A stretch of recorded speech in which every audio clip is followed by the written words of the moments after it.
Cristóbal Colón, que va a llegar a América el 12 de 1492, ¿no?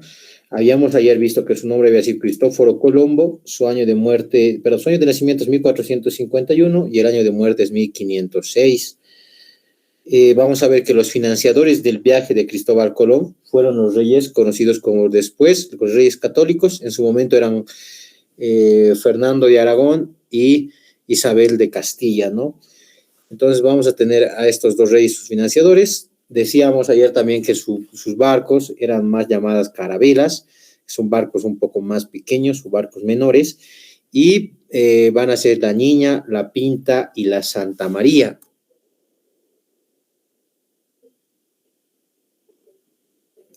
Decíamos que el lugar de su desembarque el 12 de octubre de 1492 era la isla al que él va a llamar San Salvador y que los indígenas llamaban Guana Aní, ¿no? Que va a ser el nombre de la isla.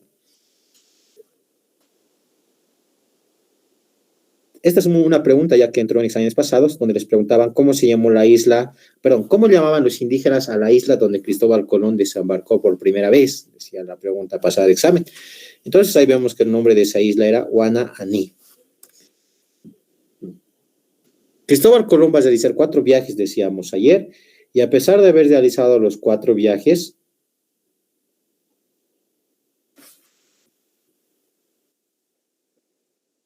¿me confirman si están teniendo decepción del audio, por favor? A ver, muy bien, señor Rubén, señorita joven Rubén y señorita Fabiola. Entonces, miren, realizó 4 viajes y el día de ayer les decía que Cristóbal Colón, a pesar de hacer esos 4 viajes, nunca se enteró que había descubierto un nuevo continente, que si no había llegado para él a las Indias occidentales. Y por eso dice que a la gente que vivía en el lugar los llamó indios, ¿no? Que hoy día es como, bueno, depende a cómo lo tomen, es un insulto despectivo, ¿no? Pero es una herencia, digamos, desde el tiempo de Cristóbal Colón cuando llega acá.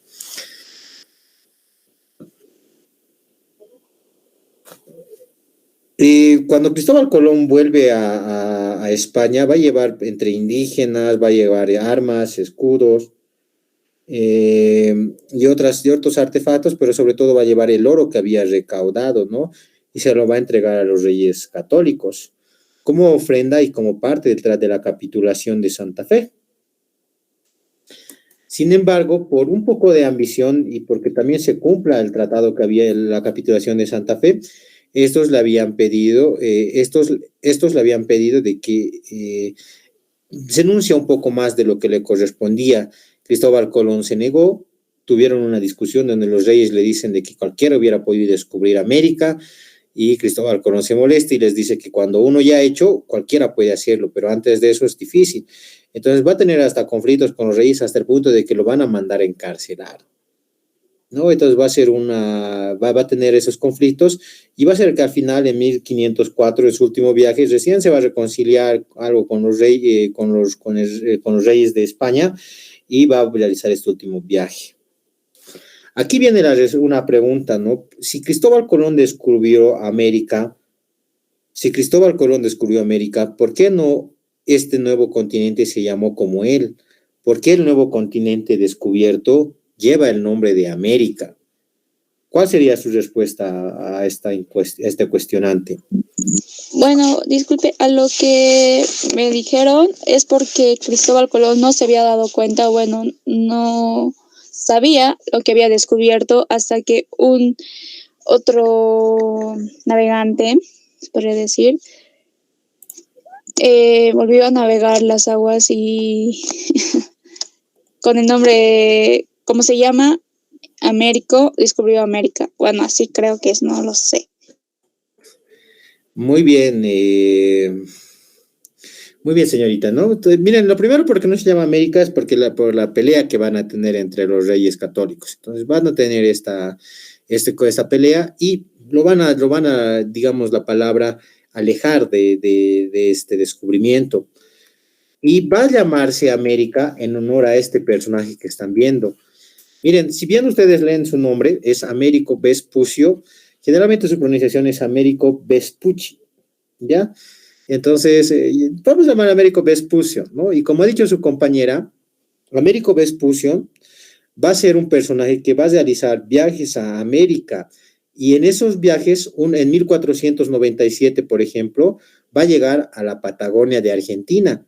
O sea, sus viajes van a ser para rodear o circundar lo que es América, ¿no? Especialmente América del Sur. Entonces, gracias a esos viajes, él va a realizar el primer mapa de América. Entonces, en honor a Américo Vespucio, o Américo Vespucci, si quieren, América va a recibir ese nombre. Una particularidad que tal vez no está mucho, ¿no? Algunos dicen, ¿por qué? Pero de Américo. Hay una respuesta que decían que muchos preguntaban el mapa de América, perdón, el mapa de Américo, el mapa de Américo. Entonces se van a acostumbrar a decir el mapa de América, ¿no? Refiriéndose al mapa nada más y le van a cambiar de nombre. Otros van a decir que porque van a fraguar un libro, algunos editores van a juntar los datos de Américo Vespucio y los datos de Cristóbal Colón y van a hacer figurar como si Américo Vespucio hubiera hecho los viajes de Cristóbal Colón y por eso van a decir que él es el descubridor. Cual sea la razón exacta, ¿no? Américo Vespucio es en honor a es por en honor a él al que se colocó América, a este nuevo continente, ¿no? Y si preguntaran en general, va a ser por el mapa que va a crear de este nuevo continente. Entonces ya tenemos de dónde viene el nombre de Américo, ¿no? Vamos a ver este otro tratado, vamos a ver ahora sí características del desarrollo de la colonia, ¿ya? Uno de los primeros tratados que se va a firmar por América es el Tratado de Tordesillas, que se va a firmar el 7 de junio de 1492 entre los reinos de España y Portugal. ¿En qué consistía el tratado? El tratado dividía un porcentaje, lo que ustedes están viendo a ver, vamos a... Este porcentaje, este territorio iba a ser para Portugal y lo restante iba a ser para los españoles. ¿Por qué? Pero los españoles estaban obligados a entregar este territorio a los portugueses. Es que ya había existido una bula papal, la Pontificis Romana, en la cual van a acabar, el Papa le va a favorecer a Portugal para que ellos puedan descubrir y evangelizar nuevos territorios. Entonces, para no llegar y no enfrentarse al Papa en un principio y luego a los portugueses, van a hacer esta división de América, ¿ya? Otro hecho fundamental de la colonización va a ser la conquista del Imperio Azteca. El Imperio Azteca, jóvenes, vamos a conocer un poquito, ya, a grandes rasgos de sus características principales, ¿ya? El Imperio Azteca se va a fundar entre 1325 y 1521. El hecho que indica la fundación de los mexicas o de los aztecas va a ser la fundación de su capital, que era conocida como Tenochtitlán, ¿no? Que se va a fundar en una isla del lago de Texcoco, lo que hoy día sería la Ciudad de México. Entonces, este hecho va a iniciar la fundación y aquí vemos un mapa geográfico de la ubicación, ¿no? Una particularidad, jóvenes, entre las dos culturas más importantes de México es de que los aztecas eran los mexicas y por eso en honor a ellos se llama México y los mayas eran pueblos que era una cultura que ya para llegar a los españoles se había fragmentado. ¿Qué quiere decir? Que el imperio maya se fue dividiendo en varios otros pequeños reinos, ¿no? Entonces, por eso cuando llegan los españoles van a encontrar pueblos mayas, pero no van a ser un imperio. Y cuando llegan los españoles van a encontrar el imperio azteca.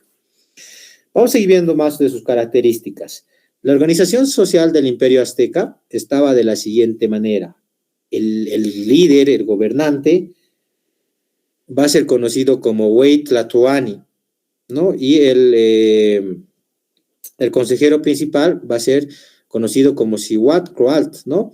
Y luego tenemos a Tlacona, a los pochtecas, a los macehuales. El quinto, los macehuales, van a ser el pueblo en general, ¿no? Que van a estar compuestos por campesinos, artesanos, constructores, etcétera.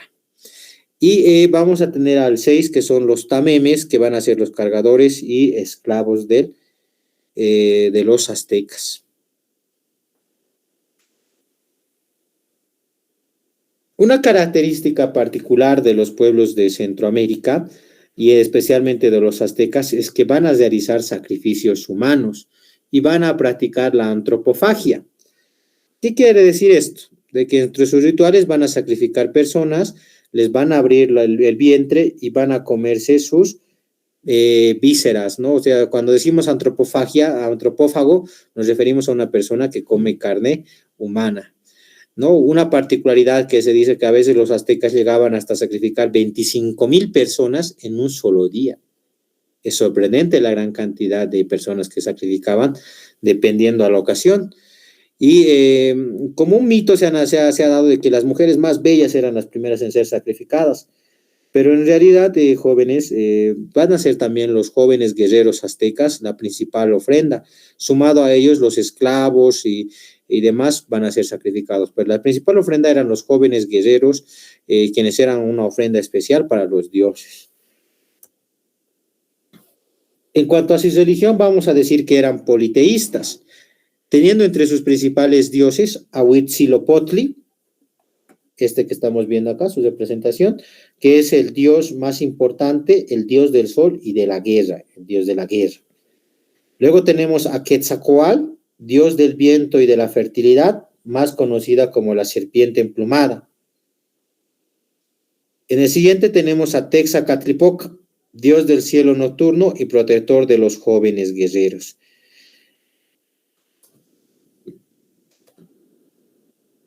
Este dios que están viendo acá es el dios Tlacoco, el dios de la lluvia, ¿no? Este dios va a tener como particularidad que los sacrificios que les va a exigir a los aztecas va a ser el sacrificio de niños. En algunas crónicas relatan, dice, de que cuando sacrificaban a los niños les hacían sufrir bastante, los pegaban, los metían en agua, los hacían sufrir para que su llanto sea mucho más fuerte.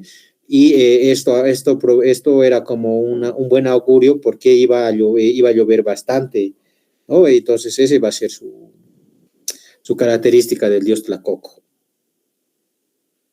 Algunas de sus obras más conocidas, ¿no? Van a ser el Tlachihualtepetl, o en nuestro idioma ya sería el Cerro Hecho a Mano, o la Pirámide de Cholula. Esos tres nombres tienen, ¿no? Tlachihualtepetl, el Cerro Hecho a Manos o la Pirámide de Cholula, donde realizaban igual una gran cantidad de sacrificios en lo que están viendo acá, ¿no? En la pirámide. Luego al otro lado tenemos lo que es conocida como el calendario azteca, ¿no? O el calendario solar azteca, que aquí más o menos nos da una idea de que por lo menos tenía un diámetro de 4 metros, ¿no? Es muy amplio la piedra, ¿no? Y ahí vemos la fotografía cuando fue trasladada a la Catedral de la Ciudad de México.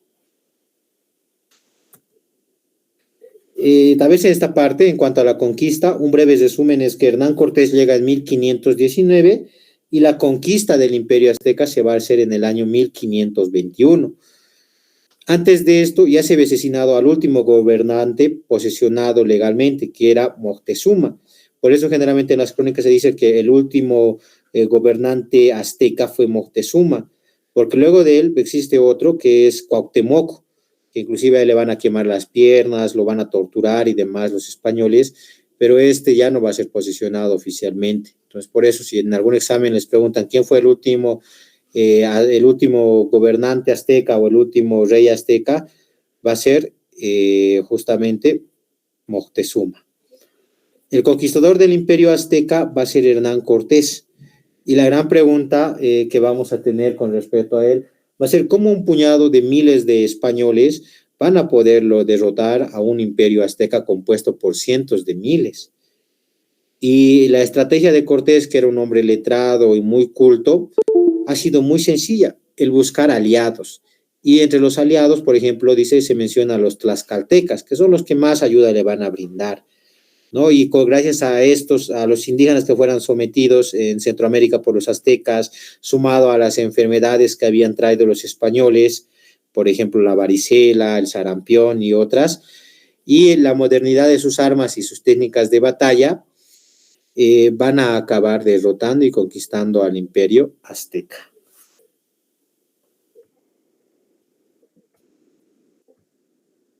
Muy bien. Dentro de esto también debíamos de mencionar lo que son las gobernaciones. Habíamos llevado el día de ayer que el conquistador del imperio inca era Francisco Pizarro, ¿no? Que en 1500 1533, ¿no? En julio de 1533 va a ejecutar a Atahualpa y el rey lo va a nombrar como corregidor o como encomendero, perdón, como encomendero de estas tierras y van a ser la primera división de América. La primera división de América va a estar formado por lo que van a ser conocidas como gobernaciones. 4 gobernaciones son las que se van a crear. La gobernación de Nueva Castilla, que le va a pertenecer a Francisco Pizarro, la gobernación de Nueva Toledo, que le va a pertenecer a Diego de Almagro, la gobernación de Andalucía, que le va a pertenecer a Pedro de Mendoza, y la gobernación de Nueva León, que le va a ser dada a Cazaba. Entre estas, las 2 gobernaciones más importantes eran las de Francisco Pizarro y su socio Diego de Almagro. Habíamos quedado que la ciudad más importante de los incas era Cusco. Entonces, en esta ciudad se encontraban muchas de las riquezas del Incario y va a ser motivo de controversia para a quién le correspondía esta ciudad, ¿no? En un principio se le va a entregar a Francisco Pizarro, pero Diego de Almagro, enojado porque le habían dado muy poco de la captura de Atahualpa, muy poco oro por la captura de Atahualpa, le va a pedir la administración de la ciudad. Y Francisco Pizarro, para que no se rebelara, se lo va a aceptar. Pero a medida que va a ir avanzando los días, va a existir una serie de envidia entre los encomenderos y se va a dar lo que se conoce como la guerra civil entre los conquistadores. ¿En qué consiste esta guerra civil entre los conquistadores? En que Francisco Pizarro y Diego de Almagro, entre pizarristas y almagristas, se van a disputar varios de estos territorios e inclusive muchos van a decidir que el nuevo rey de América debería de ser Francisco Pizarro, ya que él había sometido a los incas. Entre sus principales hechos, ¿no? se destaca la posesión del Cusco, que se va a realizar el 15 de noviembre de 1533.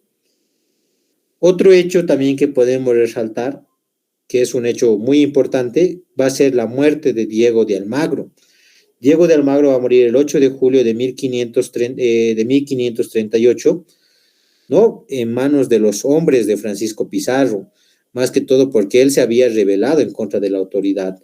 Y inclusive los relatos cuentan que Diego de Almagro suplicó por su vida cuando estaba como prisionero y dice que algunos de los hombres de Francisco Pizarro le decían, ¿cómo un hombre como usted que viene de una nobleza y demás, de una familia distinguida, puede llorar? Más bien acepte su muerte y lo van a proceder a ejecutar. Otro hecho importante va a ser la muerte de Francisco Pizarro, el 26 de junio de 1541.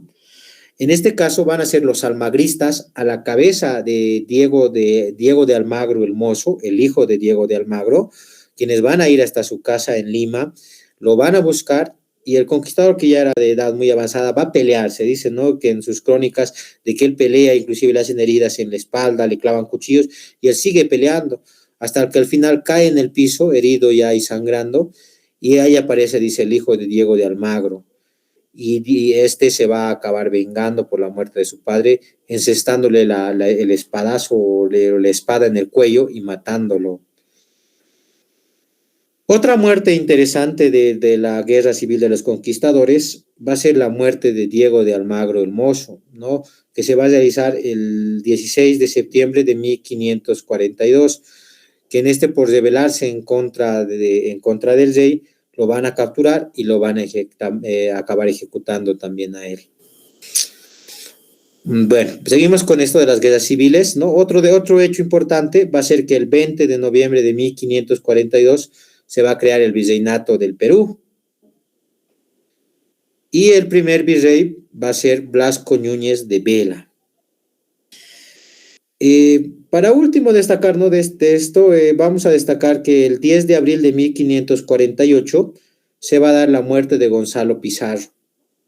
¿No? Gonzalo Pizarro, los encomenderos van a ser derrotados por Pedro de la Gasca, y como acto culminante de la guerra civil entre los conquistadores, va a terminar con la fundación de una ciudad muy importante para nosotros. ¿Qué ciudad se funda en 1548 y qué es importante para nosotros?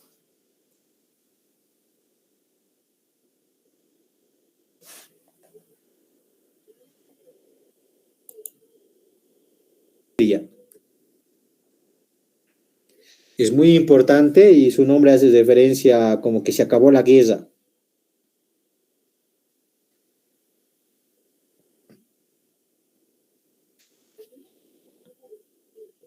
Es muy importante.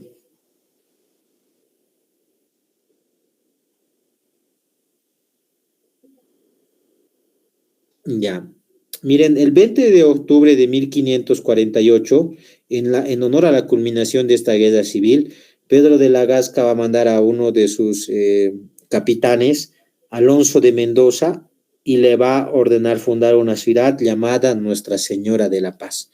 O sea, vale decir de que de todo esto que hemos visto, jóvenes, lógicamente los datos que os he dicho, ¿no? Los más importantes, los resultados son importantes, pero de esto no tienen que olvidarse que como consecuencia de la guerra civil entre los conquistadores, se va a fundar la ciudad de La Paz el 20 de octubre de 1548.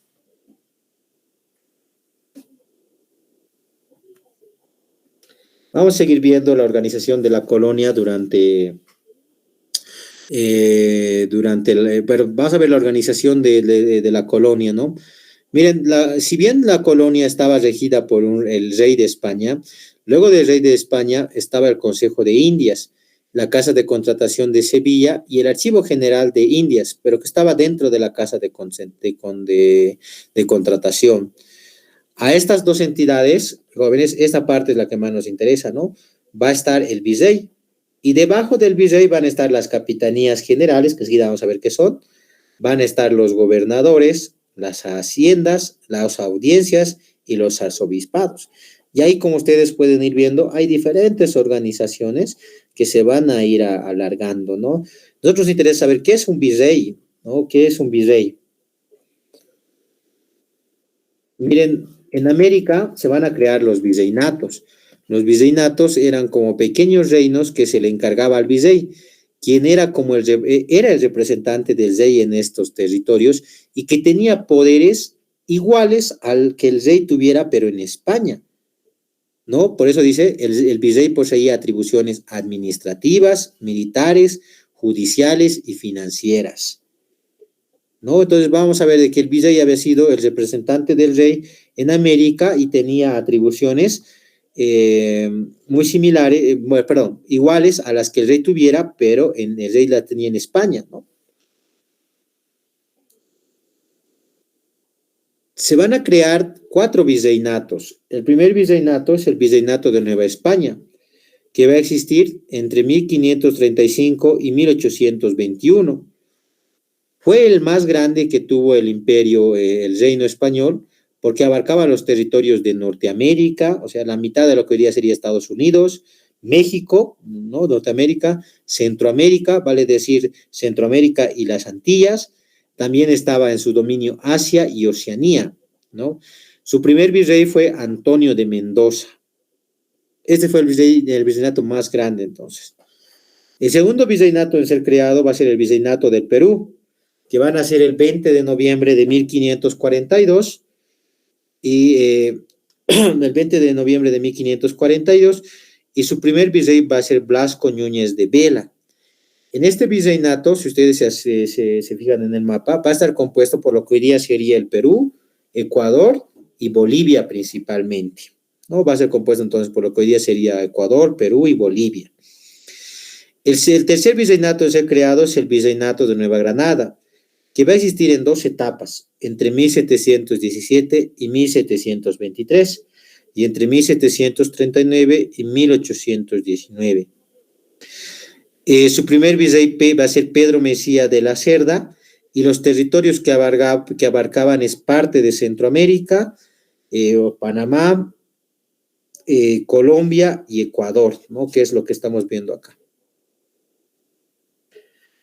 Y el último virreinato en ser creado, y curiosamente es el primer virreinato en independizarse, es el virreinato del Río de la Plata, que va a ser creado el 1 de agosto de 1776 hasta 1811. Su primer virrey fue Pedro de Ceballos, y en el caso aquí nos menciona que el último virrey fue Francisco Javier de Ilio, porque va a ser el primer virrey derrocado que van a independizar su territorio. Hablando del territorio que componía este virreinato del Río de la Plata, ustedes pueden ver de que estaba compuesto por lo que es Bolivia, Argentina, Paraguay y Uruguay, el virreinato de la Plata.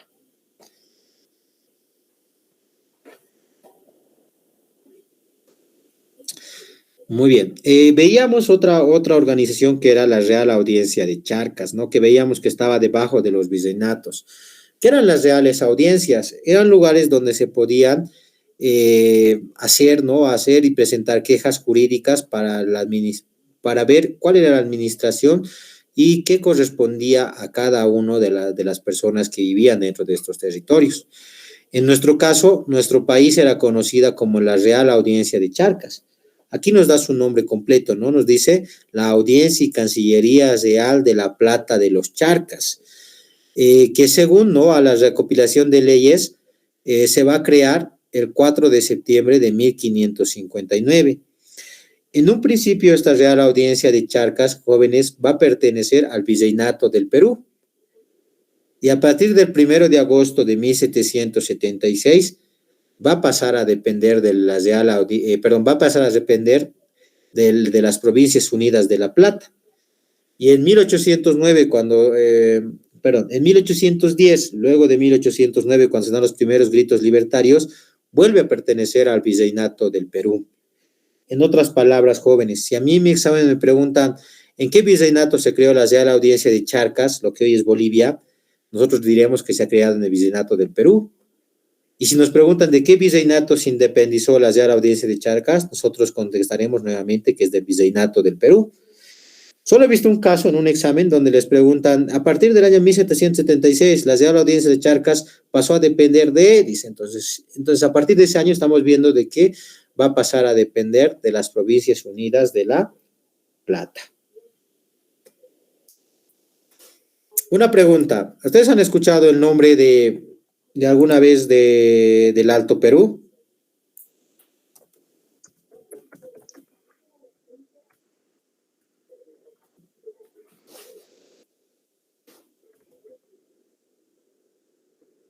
¿Alguna vez?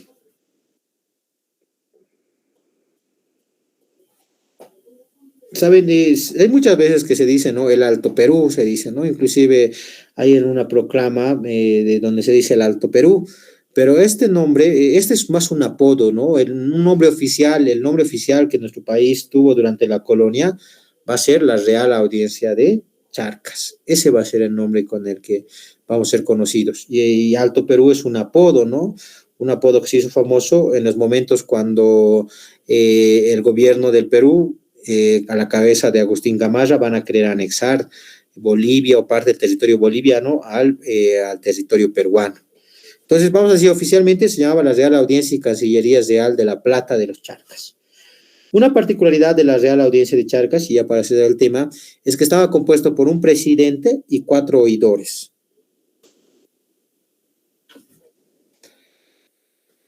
Luego también de un mismo rango van a estar también lo que se conoce como capitanías generales, ¿no?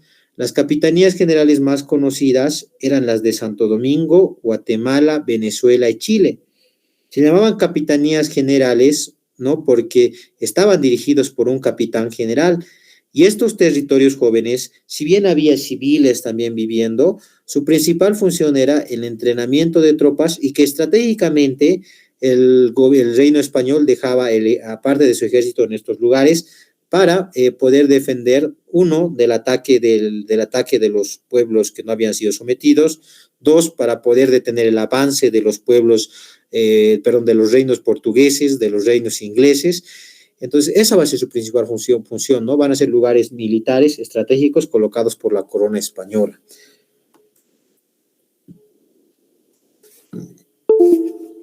Otra característica de la colonia es que en la colonia se va a fundar la primera universidad de América, ¿no? La primera universidad de América fue creada el 28 de octubre de 1538, ¿no? Y va a ser la Universidad de Santo Tomás de Aquino, creado en lo que hoy día sería la República Dominicana, para ser exactos, en la ciudad de Santo Domingo. ¿Ya? Entonces, esta es la primera universidad de América, la Universidad de Santo Tomás de Aquino. Si ustedes van a seguir leyendo la diapositiva, van a encontrar que dice, ¿no? Se debate el título, dice, la Universidad Peruana de San Marcos fue fundada en Lima el 12 de mayo de 1551. Reclama también ser la primera del Nuevo Mundo, dice. Eso más que todo, jóvenes, porque en la primera universidad, la de Santo Tomás de Aquino, se enseñaba teología, ¿no? Y en San Marcos ya se van a enseñar teología, medicina, derecho y filosofía, ¿no? Se va a enseñar otras ramas. Si nosotros hemos sido los más completos, porque el otro era como un seminario, porque se enseñaba primero la formación de los sacerdotes, y por eso hay esa disputa entre estas dos universidades. Hablando de las universidades, ¿no? La primera universidad creada en nuestro país va a ser la Universidad Mayor Real y Pontificia de San Francisco Javier de Chuquisaca, que va a ser creada el 27 de marzo de 1624. La primera universidad de Bolivia entonces había sido la San Francisco Javier, creada el 27 de marzo de 1624. Muy bien, otra característica de la colonia es que se van a fundar los primeros asentamientos y las primeras ciudades en nuestro país. En este caso, el primer asentamiento, y podría llamarse así, la primera ciudad creada por los españoles, va a ser Paria, que se va a crear el 23 de enero de 1535. Y el encargado de su fundación va a ser Juan de Saavedra, quien estaba en la avanzada de Diego de Almagro. ¿Dónde se encuentra esta primera ciudad fundada en nuestro país? Se encuentra en Oruro, ¿no? Entonces, la primera ciudad entonces fundada o el primer asentamiento fundado por los españoles va a ser Paria. Como particularidad, la puedes decir que Paria quiere decir la vieja o la India.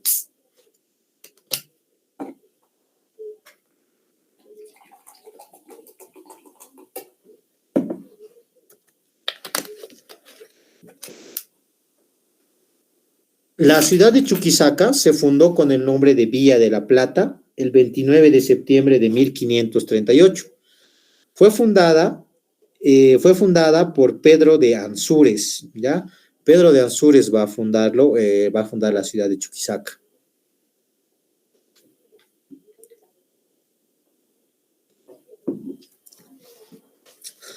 La siguiente ciudad fundada va a ser la ciudad de Potosí, que va a ser fundada el 1 de abril de 1545. Va a ser fundada a las faldas del Cerro Rico de Potosí, ¿no?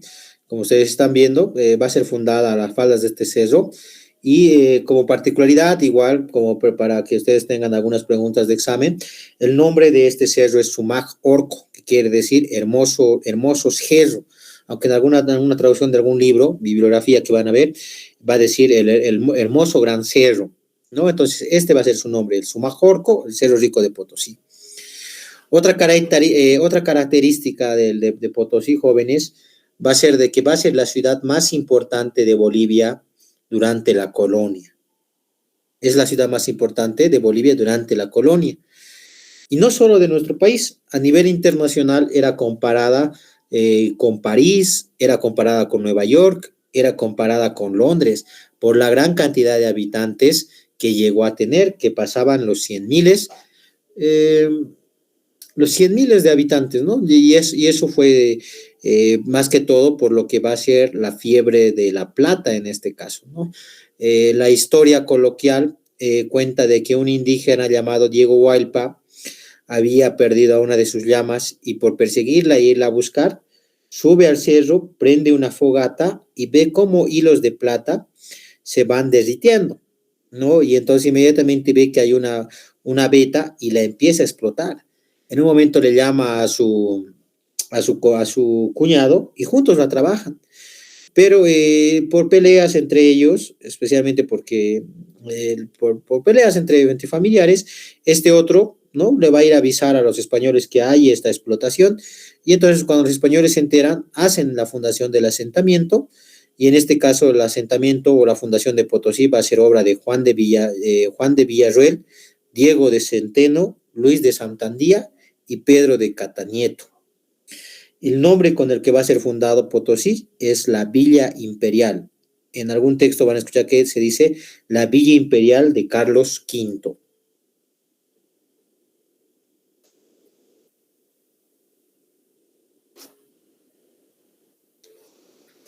¿Qué más? Vamos a ver un poquito así más sobre Potosí, ¿no? Una particularidad, jóvenes, estas son las monedas acuñadas, ¿no? Que se van a, que van a salir de la ciudad de Potosí. Y como un dato extra, que pues, si alguna vez visitan la Casa de la Moneda, les van a explicar de que el símbolo del dólar está basado en las iniciales de PTS, o sea, de Potosí, y la mezcla, ¿no? De sus nombres que se va a dar. Muy bien. Lo otro, la fundación de la ciudad de La Paz. La ciudad de La Paz va a ser fundada un 20 de octubre de 1548. Va a ser fundada por el capitán Alonso de Mendoza y este va a recibir las órdenes de Pedro de la Gasca. ¿Con qué nombre funda nuestra ciudad? Con el nombre de Nuestra Señora de la Paz. Con el nombre de Nuestra Señora de la Paz. Y ya hemos mencionado hace un momento de que se va a fundar en honor a la culminación de la guerra civil de los españoles o de los conquistadores en América. Por eso nuestro escudo, que es un regalo del rey Carlos V, tiene ciertas particularidades. Vamos a ver esas particularidades, a ver, jóvenes. Miren, para empezar tenemos un lema que dice: los discordes en concordia, en paz y amor se juntaron y pueblo de paz fundaron para perpetua memoria, dice, ¿no? Es el lema de nuestro escudo. Luego vemos el Illimani y en la descripción vemos el río Choqueyapu, ¿no? Y en un lado vemos a un león y a un lado vemos a la oveja. Se dan de cuenta, ni leones ni ovejas son propios de nuestra región, ¿no? Entonces muchos historiadores interpretan de que el león, que era un símbolo del escudo familiar de Pizarro, representaría a los pizarristas y la oveja representaría a los almagristas, ¿no? Entonces, por eso se va a fundar, ¿no? Al finalizar la guerra civil de los españoles se funda. Una particularidad más que tiene la fundación de la ciudad de La Paz es que se funda en Laja, en realidad, el 20 de octubre de 1548, en el asentamiento de Laja, se va a fundar esta ciudad y 3 días después, vale decir el 23 de octubre, recién se va a bajar, se va a fundar en un vallecito que se llamaba Chuquiago Marca, ¿no? A las faldas de un río, ese río Choquillapo, ese río que pasa por autopista, van a fundar en ese lugar, ¿no? Y lo primero que se describe, ¿no? Y que describe Alonso de Mendoza es que era un lugar, era un vallecito muy hermoso, encima dice del río Choquillapo se sacaba oro, ¿no? Y entonces van a escoger este lugar perfecto para fundarlo.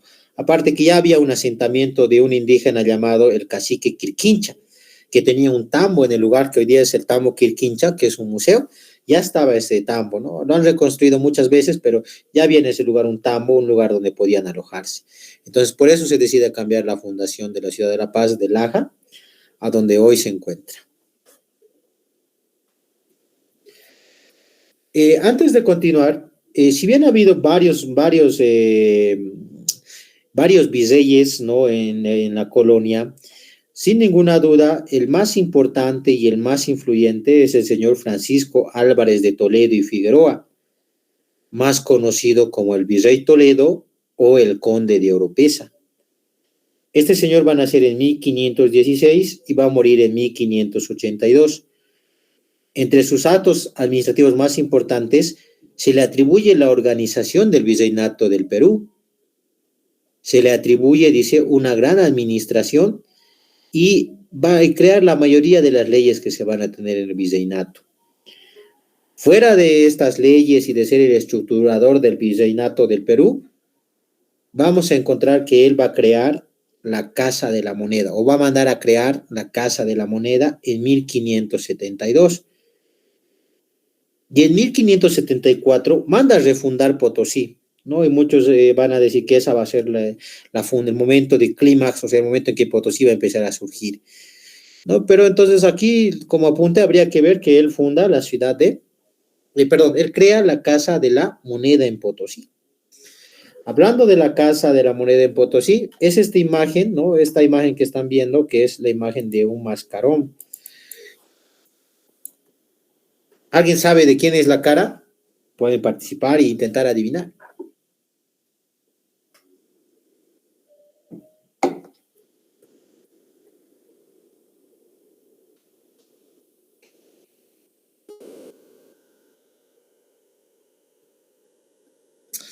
Miren, entre especulaciones se dice de que es la cara del virrey Toledo, pero es muy difícil de creer eso, ¿no? A ver, vamos a ver, este es el virrey Toledo.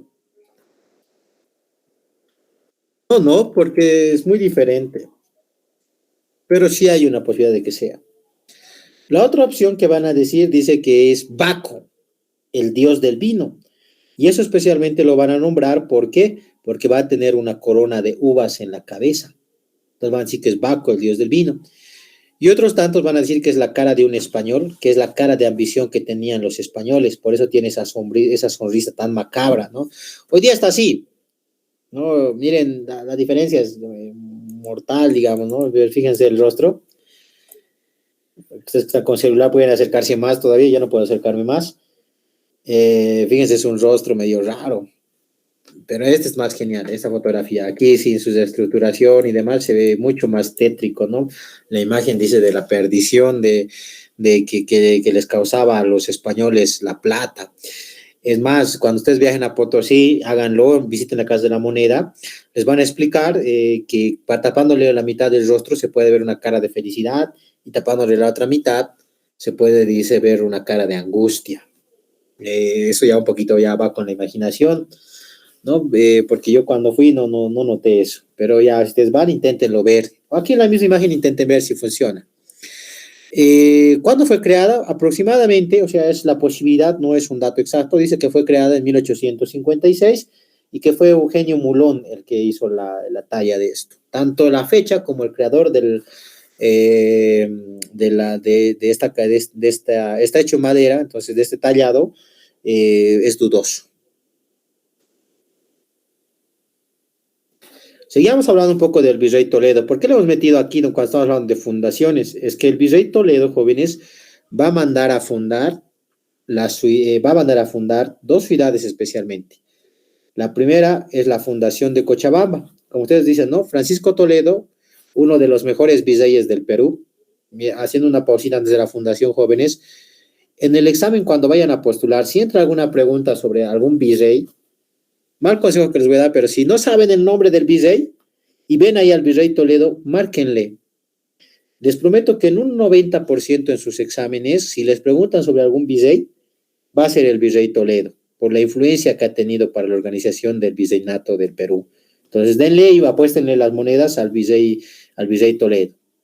Muy bien, dice, no, y por la exuberante belleza del valle de Cochapampa, dice el capitán Jerónimo de Osorio, para que mandó al capitán Jerónimo de Osorio para que fundara una ciudad en aquella zona, dice.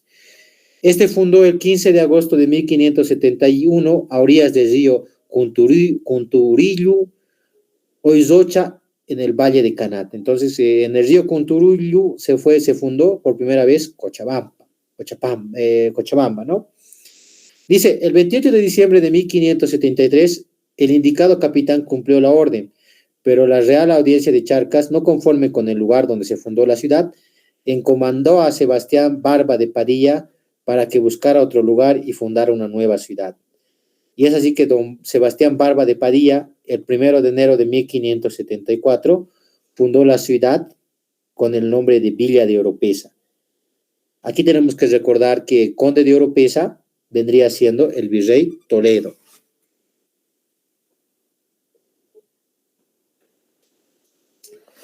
Muy bien, otra ciudad que va a ser mandada a fundar por el mismo virrey Toledo, esta vez el 4 de julio de 1574, y su fundador va a ser Luis de Fuentes, va a ser la ciudad de Tarija, ¿no? Entonces, la ciudad de Tarija va a ser otra ciudad mandada a fundar por el virrey Toledo.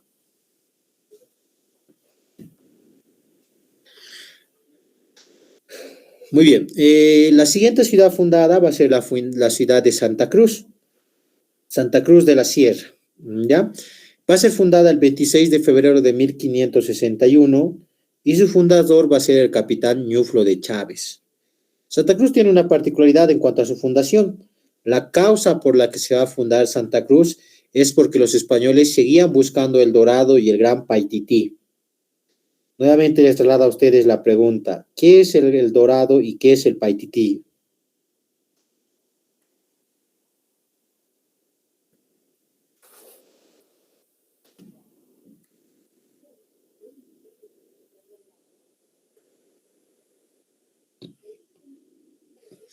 Eran pues aquellas ciudades que los españoles les habían contado un mito de que estaban hechas y bañadas en oro. Entonces, mientras estaban buscando, ellos ya entran a lo que sería ya la selva la selva, ¿no? Parte del lugar vegetativo de Bolivia. Y entonces, para tener una avanzada, buscan una serranía, por eso es Santa Cruz de la Sierra, y ahí van a fundar su asentamiento, ¿no? Y van a empezar a buscar desde ese lugar el Gran Paitití y el Dorado.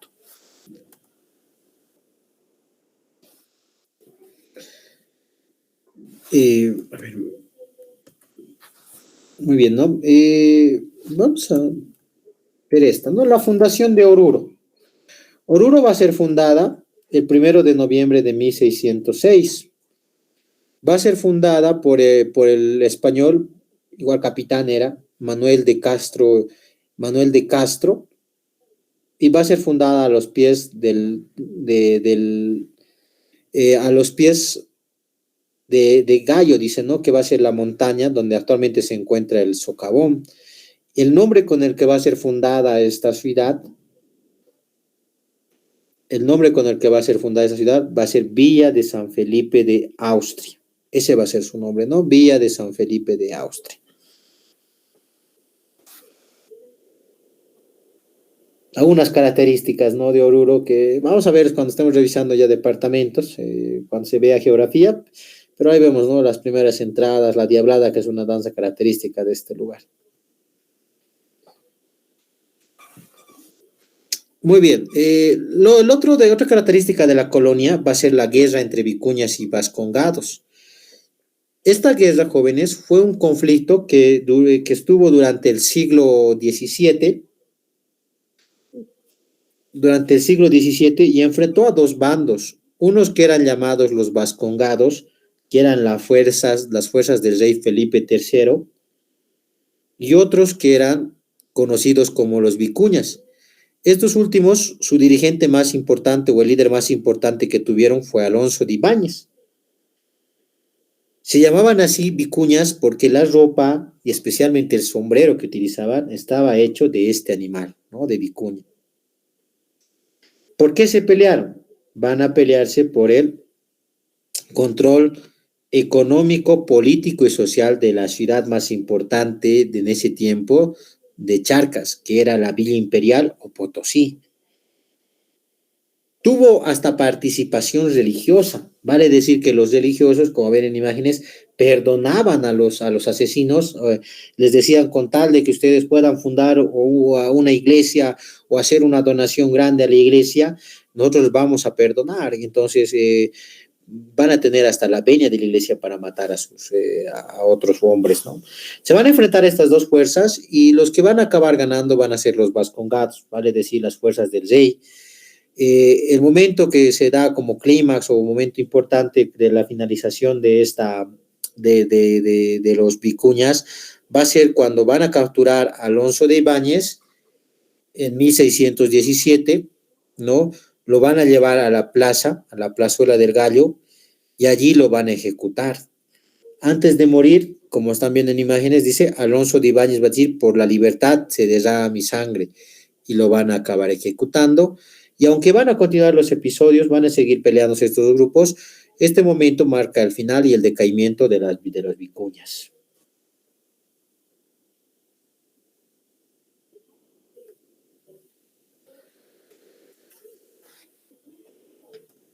Ya.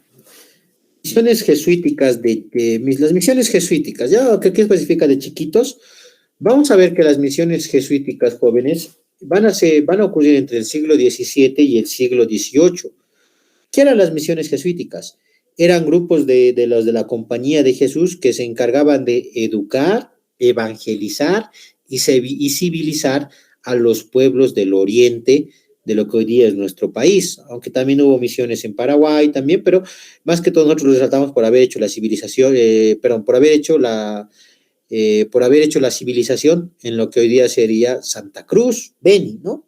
Y ahí van a fundar asentamientos donde a los indígenas se les va a enseñar el trabajo en madera, ¿no? El trabajo para cultivar la tierra, también se les va a enseñar catecismo, ¿no? Y en este lugar van a ser se va a surgir un estilo de arte barroco mestizo del Oriente, ¿no? Tiene sus particularidades este arte barroco mestizo, porque miren las columnas, parecen serpientes que están subiendo, y en el arte barroco mestizo no tienen esa decoración, simplemente son columnas que giran, o columnas conocidas como salomónicas, y vamos a ver la decoración con niños ángeles que son conocidos como serafines y querubines dentro de esto. Aparte que se va a crear mucha tradición oral en cuanto a cánticos y demás, ¿no? Las misiones jesuíticas más resaltantes, ¿no? Van a ser las misiones de Moxos, Loreto, Santísima Trinidad, San Francisco Javier, San Pedro, Santa Ana, Exaltación, San Ignacio y San Francisco de Borja. Entonces, en síntesis, decimos las misiones jesuíticas fueron avanzadas, dirigidas por la Compañía de Jesús, que se encargaban de civilizar a los pueblos de Oriente. Ese va a ser, ¿no?, nuestro pequeño resumen.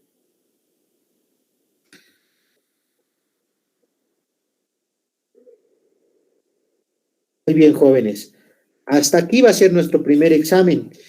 ¿Qué día sugieren para nuestro examen? Va a ser un examen virtual y miren, como es para practicar, no va a tener límite de tiempo, ¿no? Así que de una hora, en una hora se acaba. Le vamos a dar 12 horas para que puedan solucionar el primer examen que vamos a dar. ¿Les parece si se los doy ahora, acabando la clase, y lo entregan hasta mañana, 9 de la mañana?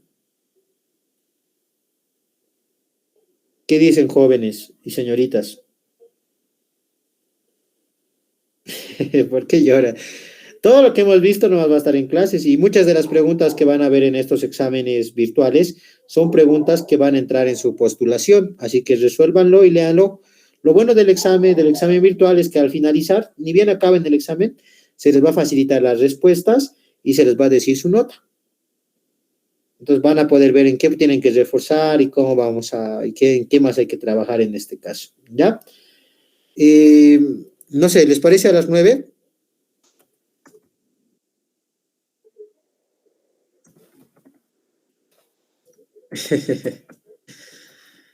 Disculpe, ¿será que puede ampliar? Porque yo sigo todavía en clases. Ah, muy bien. Por eso les digo, va a ser de 9 de la noche hasta 9 de la mañana, o es muy tarde. O sea, van a No, tener 12 horas. ¿Más? digo que sea desde mañana, porque yo tengo mañana es mi última clase y sigo pasando hasta la 1 es donde yo paso clases. Ya, entonces lo haremos desde mañana 9 de la mañana hasta 9 de la noche. ¿Les parece? Hasta antes que empiecen las clases. Ya, muy bien. Entonces, en eso quedamos para nuestro primer examen. ¿Alguna duda, alguna pregunta sobre esta parte que es el descubrimiento que ha sido desde las precolonias y hasta la colonización de América? Seguramente hay algunos datos que nos han faltado revisar, pero yo creo que hemos llevado lo que abarca más de este tema. ¿No tienen alguna duda? ¿Alguna pregunta? Si no hay ninguna pregunta, entonces el día de mañana vamos a iniciar con el tema que va a ser independencia de Bolivia. Así que pueden ir repasando algunos apuntes y mañana ya nos veríamos a la misma hora, y por hoy nos iríamos unos 3 minutos antes, ¿ya? Entonces, si no hay dudas, podemos retirarnos, jóvenes.